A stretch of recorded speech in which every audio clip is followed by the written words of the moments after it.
Good morning friends. મિત્રો, આપણે ગયા લેક્ચરમાં adverb clause of condition topic પૂરો કર્યો.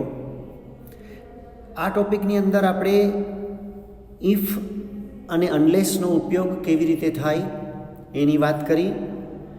આ ઉપરાંત પરસ્પર રૂપાંતર કેવી રીતે થાય, મતલબ ઇફવાળા વાક્યોનું અનલેસમાં રૂપાંતર અને અનલેસવાળા વાક્યોનું ઇફમાં રૂપાંતર કઈ રીતે કરાય એની ચર્ચા પણ આપણે કરી.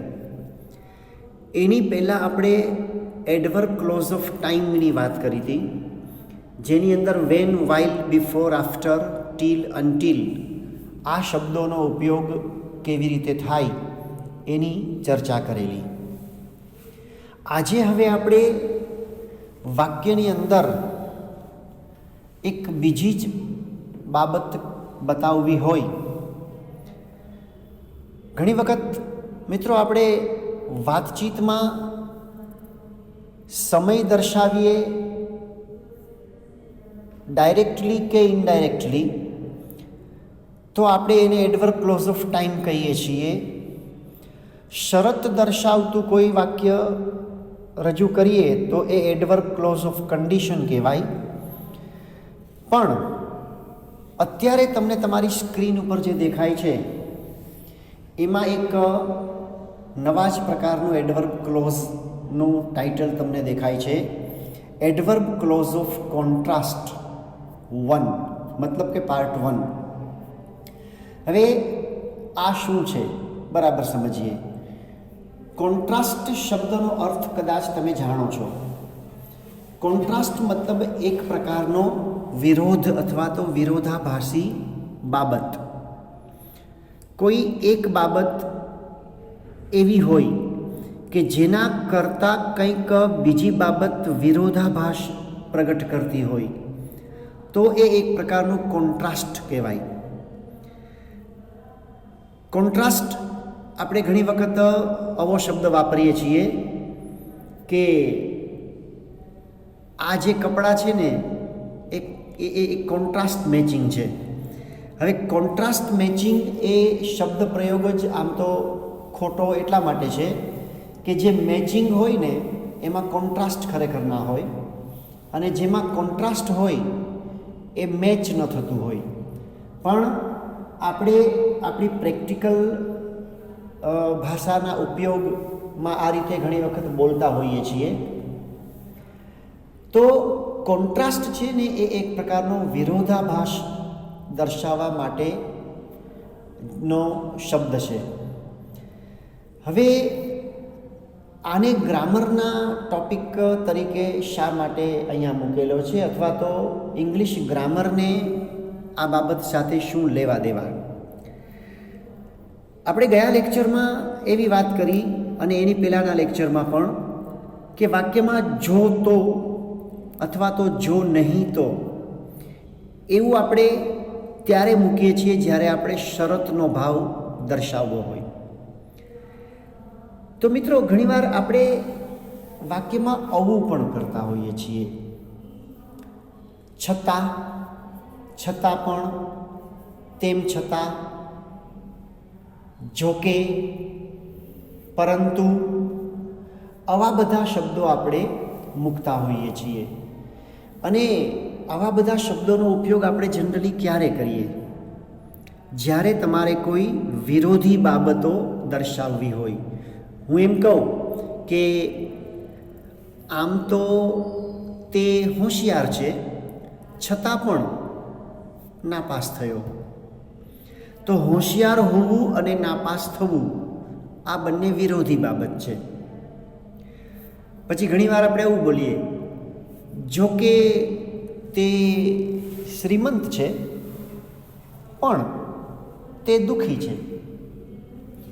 હવે શ્રીમંત હોવું અને છતાં પણ દુઃખી હોવું એ વિરોધી બાબત છે, એ એક પ્રકારનો કોન્ટ્રાસ્ટ બતાવે છે એવું કહી શકાય.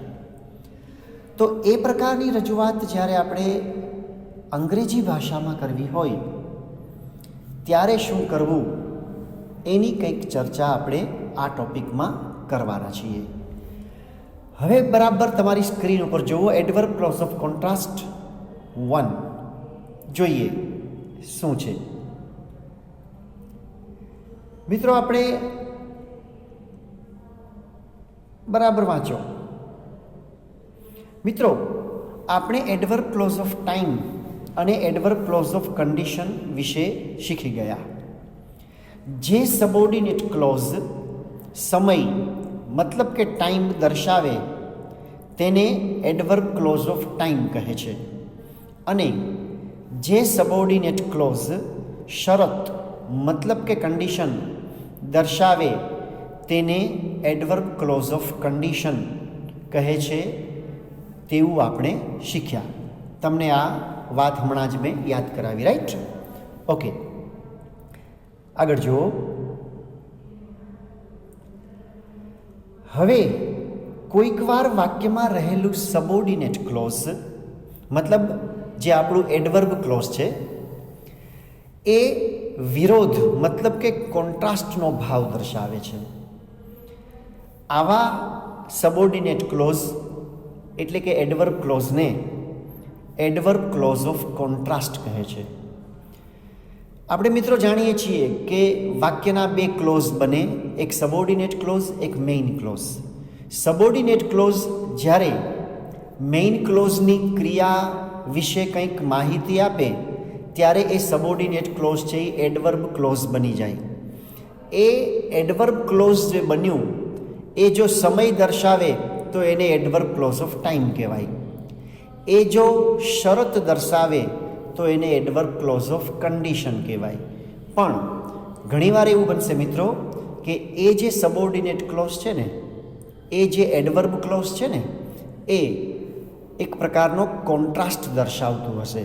તો એવા કોન્ટ્રાસ્ટ દર્શાવતા એડવર્બ ક્લોઝને એડવર્બ ક્લોઝ ઓફ કોન્ટ્રાસ્ટ કહી શકાય. જો માત્ર આ ટાઈપની વ્યાખ્યા સમજી લેવાથી તમને કદાચ ટોપિક બરાબર નહીં સમજાય. શું છે જોઈએ આગળ એટલે તમને આઈડિયા આવશે.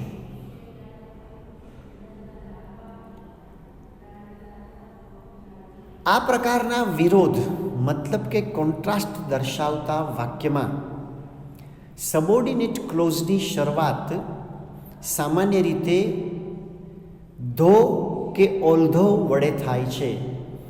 અહીંયા જે બે શબ્દો લખેલા છે ને મિત્રો, THOUGH, એનો ઉચ્ચાર સિમ્પલી તમારે દવ એટલો જ કરવાનો છે. અને ALTHOUGH છે એનો ઉચ્ચાર ઓલ્ધો, ધો ઓલ્ધો એવા શબ્દથી આ સબોર્ડિનેટ ક્લોઝની મતલબ કે એડવર્બ ક્લોઝ ઓફ કોન્ટ્રાસ્ટની શરૂઆત થતી હોય છે. જેમ એડવર્બ ક્લોઝ ઓફ કન્ડિશનની શરૂઆત ઇફ કે અનલેસથી થાય, એડવર્બ ક્લોઝ ઓફ ટાઈમની શરૂઆત વેન, વાઇલ, બિફોર, આફ્ટર કે ટીલ અનટીલથી થાય, એવી જ રીતે કોન્ટ્રાસ્ટ દર્શાવતું જે એડવર્બ ક્લોઝ હોય એટલે કે એડવર્બ ક્લોઝ ઓફ કોન્ટ્રાસ્ટ જે હોય એની શરૂઆત ધો કે ઓલ્ધો જેવા શબ્દોથી થતી હોય છે. આગળ વાંચો. ગુજરાતી ભાષામાં સામાન્ય રીતે આ માટે જોકે, છતાં, છતાં પણ, તેમ છતાં વગેરે શબ્દો વપરાય છે. જો આપણે ગુજરાતી ભાષાની વિશિષ્ટતા કે વિચિત્રતા જે કંઈ કહો કે આપણે આ ટાઈપના અલગ અલગ શબ્દ પ્રયોગ કરીએ છીએ. જો હું અલગ અલગ અહીંયા લખેલા છે ને, જોકે, છતાં, છતાં પણ, તેમ છતાં, એ શબ્દોનો ઉપયોગ કરીને વાક્ય તમને હું કહું તો દાખલા તરીકે એમ કહું કે જોકે અમે ઝડપથી ચાલ્યા પણ અમે મોડા પહોંચ્યા. એ જ વાક્ય, જોકે અમે ઝડપથી ચાલ્યા છતાં પણ અમે મોડા પહોંચ્યા. તમે જોકે એવું બોલો જ નહીં ને એમ કહી શકો અમે ઝડપથી ચાલ્યા છતાં અમે મોડા પહોંચ્યા. તેણે ખૂબ જ મહેનત કરી તેમ છતાં તે સફળ ન થયો. તો આવી રીતે આપણે અલગ અલગ રીતે ગુજરાતી ભાષામાં વિરોધ દર્શાવતા શબ્દો વાપરીએ છીએ. અંગ્રેજી ભાષામાં એના માટે તમારે ધો કે ઓલ્ધો વાપરવાના છે અને એને મૂકવાના છે ક્યાં? સબોર્ડિનેટ ક્લોઝની શરૂઆતમાં, જેવી રીતે આપણે ઇફ કે અનલેસ મૂકતા હતા. જોઈએ એક્ઝામ્પલ્સ જોઈએ. ધો અથવા તો ઓલ્ધો, જો દરેક વાક્યમાં હું ધો અને ઓબ્લિક કરીને ઓલ્ધો એમ લખીશ, મતલબ બેમાંથી કોઈ પણ શબ્દ તમે વાપરી શકો છો. ધો he is fat he can run fast. જો અહીંયા કોન્ટ્રાસ્ટ આવ્યો. હી ઇઝ ફેટ, તે જાડો છે. હી કેન રન ફાસ્ટ, તે ઝડપથી દોડી શકે છે. સામાન્ય રીતે જાડા હોવું અને ઝડપથી દોડવું એ વિરોધાભાસી બાબતો છે, કારણ કે જેનું શરીર વધારે હોય, જેનું બોડી ફેટ છે, એને ઝડપથી દોડવામાં તકલીફ થાય. પણ જો એ ઝડપથી દોડી શકે તો એ એક પ્રકારનો કોન્ટ્રાસ્ટ કહેવાય, એટલે એને ધો કે ઓલ્ધો વડે બતાવેલું છે. Second example. Though although she is poor she is happy. જો કે તેણી ગરીબ છે છતાં પણ શી ઇઝ હેપી, સુખી છે.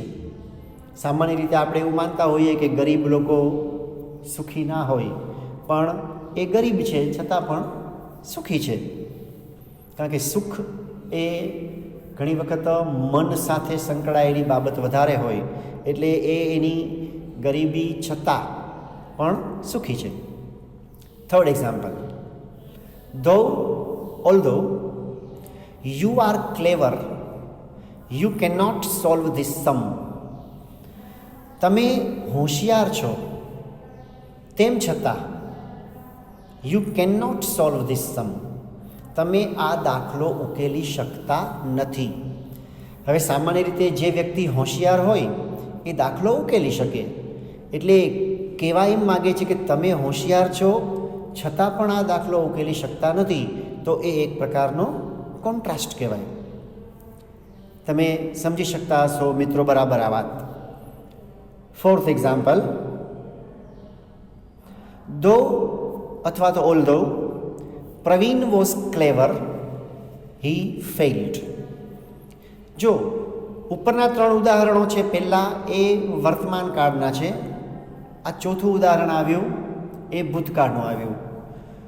ધો કે ઓલ્ધો પ્રવીણ વોઝ ક્લેવર, મતલબ જો કે પ્રવીણ હોશિયાર હતો છતાં પણ શું થયું? હી ફેઇલ્ડ, તે નાપાસ થયો. સામાન્ય રીતે માણસ હોશિયાર હોય તો નાપાસ ન થાય, પણ અહીંયા હોશિયાર હતો છતાં પણ નાપાસ થયો, જે એક પ્રકારનો કોન્ટ્રાસ્ટ મતલબ કે વિરોધાભાસ છે. Number 5. Though although Kohli played well India lost the match. Kohli સારું રમ્યો છતાં પણ ઇન્ડિયા લોસ્ટ ધ મેચ, ભારત મેચ હારી ગયું. સામાન્ય રીતે કોઈ ખેલાડી સારું રમે તો મેચ જીતી જઈએ, પણ અહીંયા કોહલી સારું રમ્યો છતાં પણ મેચ આપણે હારી ગયા, ઇન્ડિયા મેચ હારી ગયું એવું દર્શાવવું છે, જે એક પ્રકારનો કોન્ટ્રાસ્ટ કહી શકાય, વિરોધાભાસ કહી શકાય. તમે બરાબર સમજતા હશો મિત્રો. નંબર 6. ધો ઓલ્ધો I walked fast, I could not reach school in time. જો કે હું ઝડપથી ચાલ્યો, પરંતુ પણ જે બોલવું હોય તે, છતાં પણ, તેમ છતાં, જે કાંઈ બોલવું હોય તે બોલી શકો છો ગુજરાતી ભાષામાં. હું શાળાએ સમયસર પહોંચી શક્યો નહીં. હવે તમને યાદ હશે મિત્રો કે when, while, before, after, till, until કે ઇફ, અનલેસ, આ બધા જમાં આપણે ક્લોઝના સ્થાન બદલાવીને પણ વાક્યો લખી શકતા હતા. મતલબ કે સબોર્ડિનેટ ક્લોઝને પાછળ જવા દો અને મેઇન ક્લોઝને આગળ મૂકી દો, એવી રીતે પણ તમે વાક્યો લખી શકો છો. તો એ બાબત અહીંયા પણ લાગુ પડે છે. ધો કે ઓલ્ધોવાળું જે સબોર્ડિનેટ ક્લોઝ છે એને તમે પાછળ જવા દો અને મેઇન ક્લોઝ પહેલાં મૂકી દો, એ રીતે પણ તમે આ જે 6 ઉદાહરણો જોયા એને તમે લખી શકો છો. જોઈએ, લખેલા છે, તમારી સ્ક્રીન ઉપર જુઓ. હી કેન રન ફાસ્ટ ધો હી ઇઝ ફેટ. આપણે જોયું હતું વાક્ય ઉપર શું કે ધો he is fat he can run fast. હવે આપણે ઉલટાવી નાખ્યું, મેઇન ક્લોઝ આગળ લઈ લીધું. હી કેન રન ફાસ્ટ ધો હી ઇઝ ફેટ. મિત્રો, આ ઉલટાવેલા વાક્યોમાં મેં ધોની સાથે ઓલ્ધો ઓબ્લિક કરીને લખ્યું નથી, પણ તમે સમજી જશો કે ધો કે ઓલ્ધો બેમાંથી કોઈ પણ શબ્દ ત્યાં વાપરી શકાય છે. Second example, she is happy though she is poor, અથવા તો although she is poor. Subordinate clause પાછળ જતું રહ્યું. થર્ડ એક્ઝામ્પલ, 3, 4, 5, 6 આપણે બધા જ અહીંયા સ્ક્રીન ઉપર મૂકીએ. જો, you cannot solve this sum. Actually sum છે ત્યાં, પણ પ્રિન્ટિંગમાં કદાચ સિસ્ટમ શબ્દ સિલેક્ટ થઈ ગયો હશે એટલે ત્યાં સિસ્ટમ શબ્દ આવી ગયો છે. ત્યાં તમારે SUM સમજવાનું છે. You cannot solve this sum though you are clever, અથવા તો although you are clever. Number 4, Pravin failed though, અથવા તો although he was clever. Number 5, India lost the match, main clause આગળ ઓલ્ધો. જો આમાં મેં ઓલ્ધો મૂક્યું, જસ્ટ તમને આઈડિયા આવે એટલા માટે. Although Kohli played well. And last example, I could not reach school in time although I walked fast, અથવા તો ધો આઈ વોકડ ફાસ્ટ. તો આ રીતે તમે મેઇન ક્લોઝને પહેલાં અને સબોર્ડિનેટ ક્લોઝને પાછળ મૂકીને પણ વાક્યો બનાવી શકો છો, જે આપણે એડવર્બ ક્લોઝ ઓફ ટાઈમ અને એડવર્બ ક્લોઝ ઓફ કન્ડિશનમાં પણ કરતા હતા. હવે મિત્રો, કોન્ટ્રાસ્ટ બતાવવા માટે તમે ધો અને ઓલ્ધો બે શબ્દનો ઉપયોગ કર્યો. બંને શબ્દ એકબીજાની જગ્યાએ વાપરી શકાય છે. રચનામાં કોઈ પણ પ્રકારનો ફેરફાર થતો નથી. તમે સબોર્ડિનેટ ક્લોઝની શરૂઆતમાં, મતલબ કે જે એડવર્બ ક્લોઝ છે એની શરૂઆતમાં તમે ધો મૂકી દો કે ઓલ્ધો મૂકી દો, બિલકુલ સરખી જ રચના કરવાની છે. હવે એ તો બે જ શબ્દોની વાત થઈ, પણ તમારી સ્ક્રીન ઉપર તમે આગળ વાંચો. આ વાક્યોમાં ધો કે ઓલ્ધોના સ્થાને ઇવન ધો કે ઇવન ઇફ પણ મૂકી શકાય છે. હજુ બીજા બે શબ્દો ઇવન ધો અથવા તો ઇવન ઇફ પણ તમે મૂકી શકો છો. બિલકુલ જ્યાં તમે ધો મૂકો છો, જ્યાં તમે ઓલ્ધો મૂકો છો, એ જ જગ્યાએ ઇવન ધો કે ઇવન ઇફ મૂકીને વાક્યો તમે આ કોન્ટ્રાસ્ટ દર્શાવતા બતાવી શકો છો. તમને કદાચ એવું થાય કે અમારે આ બધા જ શબ્દોનું ગુજરાતી શું કરવું? તો મિત્રો યાદ રાખજો, ધો કે ઓલ્ધો કે ઇવન ધો કે ઇવન ઇફ એના માટે એક્ઝેક્ટ ગુજરાતી સમાનાર્થી કે પર્યાય શબ્દ આપણે આપી ના શકીએ, પણ એમાંથી અર્થ કેવો પ્રગટ થાય છે એ આપણે સમજવાનું છે. તમે એના માટે ગુજરાતી શબ્દ ગમે તે વાપરો, જો કે વાપરો, છતાં વાપરો, તેમ છતાં વાપરો, છતાં પણ વાપરો. આપણે ગુજરાતી ભાષામાં ઘણી વખત તેમ છતાં ને બદલે આમ છતાં, ઓમ છતાં એવું ઘણી વખત બોલતા હોઈએ છીએ. બધાનો મતલબ એક જ છે. શું? કોન્ટ્રાસ્ટ બતાવે છે. તો એના માટે ઇંગ્લિશમાં આ શબ્દો વાપરવાના છે. ચારે ચાર શબ્દ ધો, ઓલ્ધો, ઇવન ધો કે ઇવન ઇફ, ચારે ચાર શબ્દ એક જ રીતે એક જ પ્રકારની રચનામાં વાપરવાના છે. સબોર્ડિનેટ ક્લોઝની શરૂઆતમાં. વાત તમને બરાબર ક્લિયર થઈ ગઈ હશે. કોન્ટ્રાસ્ટ દર્શાવવા માટે તમે આ ચારમાંથી કોઈ પણ શબ્દનો ઉપયોગ કરી અને વાક્ય બનાવી શકો છો. ઓકે ફ્રેન્ડ્સ, તો આ જ પ્રકારના બીજા કોન્ટ્રાસ્ટ દર્શાવતા વાક્યો તમે જાતે થોડી પ્રેક્ટિસ કરો એટલે તમારો આ ટૉપિક ઉપરનો કમાન્ડ થોડો વધારે મજબૂત થશે. આ જ બાબતને હજી આપણે બીજી પણ અલગ રીતે બતાવી શકીએ છીએ, જેની ચર્ચા આપણે નેક્સ્ટ લેક્ચરમાં કરીશું. ત્યાં સુધી આ ચાર શબ્દોનો ઉપયોગ કરી અને વાક્યો કેવી રીતે બનાવ્યા છે એ બરાબર સમજી લો. Okay friends, goodbye, stay safe.